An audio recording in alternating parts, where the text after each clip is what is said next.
So hi guys, welcome back sa ating YouTube channel mga katropa. So talaga naman, laging pinag-uusapan yung tungkol sa mundo ng mga katatakutan, kababalaghan at kung ano-ano pa. Isa sa mga kwento na talaga namang patok na laging pinag-uusapan mga katropa ay tungkol dun sa kwento tungkol sa mga aswang, lalong-lalo na pagdating ng piyestahan. So ngayong araw na to, pag-uusapan natin aswang. Yan ang pinakasikat na kwento ng kababalaghan dito sa Pilipinas. So ang ikukwento ko ngayong araw na to mga katropa is yung tungkol sa karanasan ko dun sa tinatawag nila na ik-ik. So yung bata pa ako, mahilig kasi kaming mamiesta at umasyal kung saan-saan.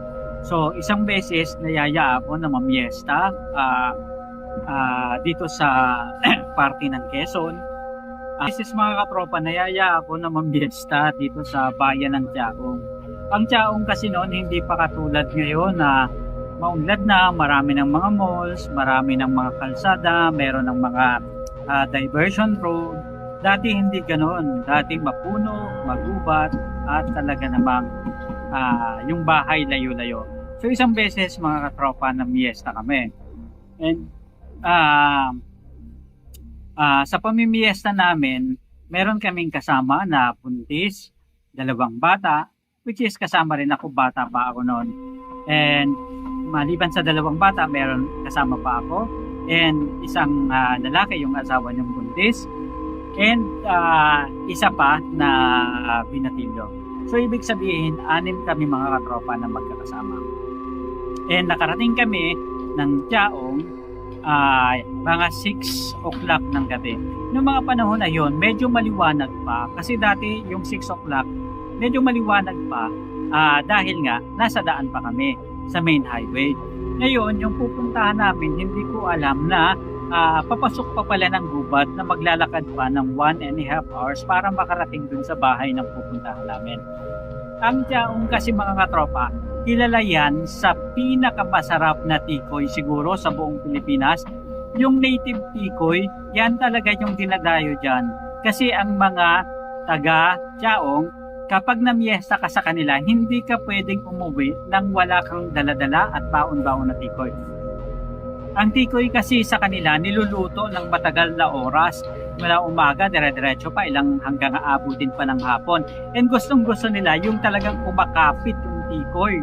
And kakaiba yung sarap ng tikoy, hindi katulad yung tikoy na nabibili natin sa mga Chinese. Kasi yung tikoy nila mga katropa, is pwede mo pang patagalin at the more na inaamag siya, the more na mas masarap siya kasi ipiprito mo pa. Ayan.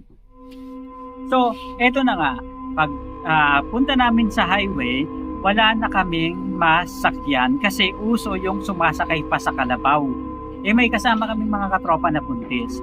Ngayon, hindi ko alam na ang agwat pala ng mga bahay, ilang kilometro pa para magkaroon ng bahay na makita ka. So, ang daanan makipot, magubat, at maraming mga puno. Then, habang tumatagal mga katropa, simple lang yung dinadaanan namin. Pero, habang tumatagal, unti-unti kaming merong naririnig na tunog. And, ang dala-dala lang namin mga katropa ay yung tinatawag na paywa. Ito mga katropa, yung dahon ng puno ng nyug na na binabalot na ganyan, tapos yun yung sisindihan. Kasi dati, uso yung flashlight, pero isa lang yung dala namin na flashlight at masyadong mahina. Hindi niya kaya yung sobrang kadiliman ng gubat. Kaya, uso yung merong mga dahon ng puno ng nyug, and yun yung sisindihan at sisilaban, yun yung hawak-hawak namin na sulo. Ngayon, habang tumatagal kami mga katropa, papasok ng papasok, padilim ng padilim, unti-unti kaming nakakaramdam ng lamig. And maliban sa malamig na simoy ng hangin, na mararamdaman mo talaga yung hampas ng hangin sa iyong mukha, and gano'n na rin mga katropa, nakakakilabot. Kasi nga, sobrang dilim and sobrang lamig.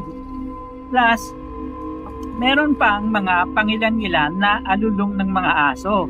And maliban dyan, isang bagay na talagang nakakapagtaka, yung ik-ik na tinatawag mga katropa, habang tumatagal, lumalakas ng lumalakas yung tunog na nararamdaman namin at naririnig. Ik, ik, ik, ik, ik. Hanggang sa paraminan ng mga parami. Mga katropa, kinikilabutan ako sa kwento na to. And hanggang sa sabi yung lalaki ni yung tito yung tawag namin pero hindi namin kamag-anak mga katropa, kapitbahay lang actually namin. Sabi ng tito na tawag namin is bilisan natin, pero wala siyang ibang kinikwento, basta ang sabi niya bilisan natin para makapunta tayo sa bahay ni ganito. Nakalimutan ko na yung pangalan kung kaninong bahay yon, para makarating tayo sa bahay ni ganito. Ngayon mga katropa, bigla kami nagmadali. And hindi ko na mamalayan, tumatakbo na si Tito. Ayan. And yung kasama naming buntis, tumatakbo na rin. Pero wala silang kwento. Pasasabi lang nila, tumakbo at bilisan yung lakad. So hanggang sa nakarating kami mga katropa, dun sa bahay na tinigilan namin. Pero hindi pa talaga yung destination namin. Sobrang layo pa. And dun sa bahay na pinuntahan namin, tumunog yung palakas ng palakas. Hanggang sa nakapasok kami dun sa gate. Hindi naman gate siya mga katropa, kasi ibig sabihin ng gate noong mga panahon na yon is yung bakod. So, bilisan kami, takbuhan na kami. Sabi, bilisan nyo. Syempre, mahirap nang mahuli mga katropa. Kahit na may dala-dala kang sulo. Ayan.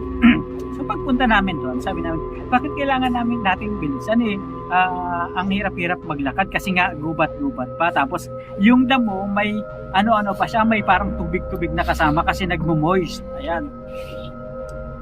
Tapos ang sabi, hindi nyo ba narinig yung sumusunod sa atin? Sabi nyo sumusunod sa atin, wala namang sumusunod. Yung ek-ek na naririnig nyo.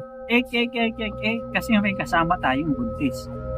Yun lang mga katropa, lalo kaming kinabahan. Sabi nila, aswang daw yung ganon, pero in the version of ek-ek. Kasi yung ek-ek is yun daw yung gustong-gusto nilang yung amoy ng buntis at saka ng bata.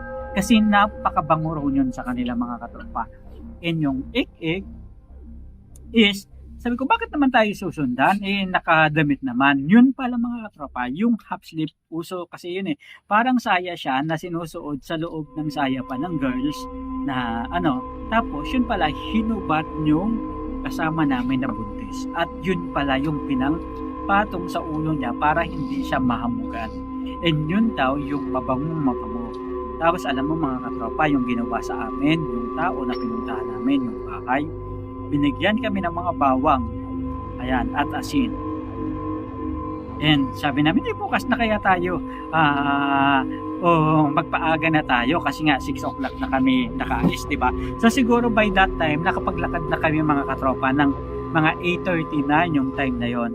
So ibig sabihin from 6 o'clock, 6:30, 8:30, halos mga ilang oras na kaming naglalakad. And after nyon, ayaw pumayag ng mga kasama namin na hindi kami dumiretso dun sa tutuluyan talaga, which is bahay rin nila. Tutuluyan talaga o pamimiestahan namin. Kasi nga, sabi nila, merong concert yung artista. At yung mga panahon na yun, kapag sinabi may concert yung artista, dinadayo talaga. Pero yung concert na yun mga katropa, alam mo yung sa mga liblib lang na hindi mo akalain na may bahay sa kaloob-looban ng gubat. And then yung gubat is meron palang mga basketball court doon na yung made of nakalupa lang siya, pero matigas na lupa. Ayan, na doon dinaraos yung mga sayawan at ibang okasyon. So ayun na nga. Paglakad ulit namin mga katropa, dahan-dahan kami. So, kumuha ulit kami ng mga pilapil, yung mga pangsulo, and yun yung gagamitin na pang-ilaw namin. And ganun yung nararanasan namin mga katropa. And every time na lumalakas yung ik, nagtatakbuhan kami ng nagtatakbuhan. So, isa yun sa mga karanasan na hindi namin malilimutan. And the time mga katropa na malapit na kami dun sa bahay ng pupuntahan namin, lalong lumakas. Imagine mo mga katropa na tatawid pa kami ng ilog.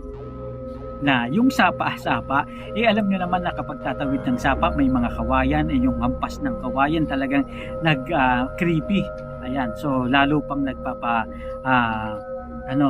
lalo pang ano ba yan? Nagpapatakot dun sa sitwasyon. And then pagpunta namin dun sa sa bahay, nung pupuntahan namin, lalong lumakas yung tunog. And hanggang sa makarating kami, ayun na, hindi na tumigil.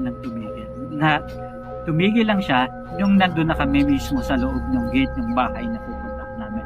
And isa yun sa mga experiences, karanasan na talagang medyo nakakatakot. Pero at least kapag binabalikan, is para bang may challenge, ano?